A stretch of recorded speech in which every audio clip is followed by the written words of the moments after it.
SuRie, the United Kingdom's entry to this year's Eurovision, has appeared on This Morning for her first interview, after a stage invasion hampered her live performance.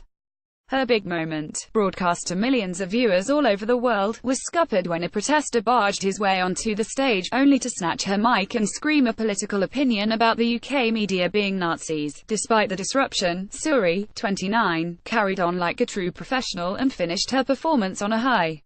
Today, Holly Willoughby and Philip Schofield interview her about the incident. "That was your moment, and for somebody to steal that from you," Holly began. Asked when she knew what was happening when the stage was stormed by the protester, SuRie said she had no idea until it was taking place. The first she knew was when he was right there and pointed to her face. There wasn't any time to feel fear, he was suddenly there.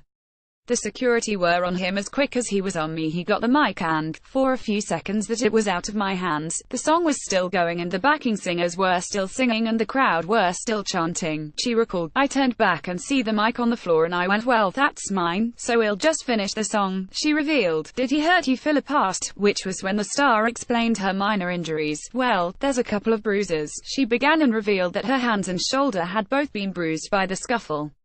After being shoved and the mic wrestled from her, she brushed off the incident by insisting, "But I'm okay, I'm okay." SuRie agreed there was an internal fire in her eyes after the incident. "You can see that in my eyes for the last part of the song. You can see that determination to finish that song."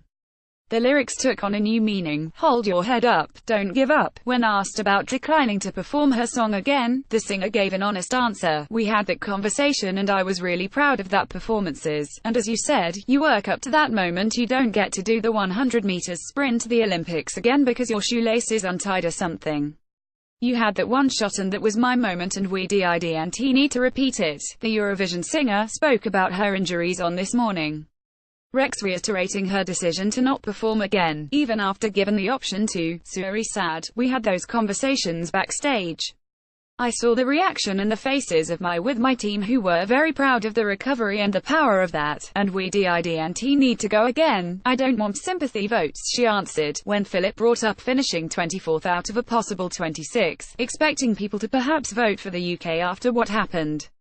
Describing the origins of Eurovision and reminding Philip what it's all about, she shared what her intentions for competing were and that it wasn't about winning. "It began a few years after World War II, when everyone's reeling from grief and sadness and fear, and they bring nations together to sing their way out of it," she said. Despite failing to ignite the leaderboard at any point, SuRie said she was following a very different one of her own. "My leaderboard for each night was the Twitter feed and the Instagram feed that I've had with the love and support from so many people." Read more. Here's why Eurovision banned China from broadcasting the live final. 50 Cent says Spotify were wrong over R. Kelly playlist removals. Rebecca Ferguson pens revealing Me Too open letter about the music industry.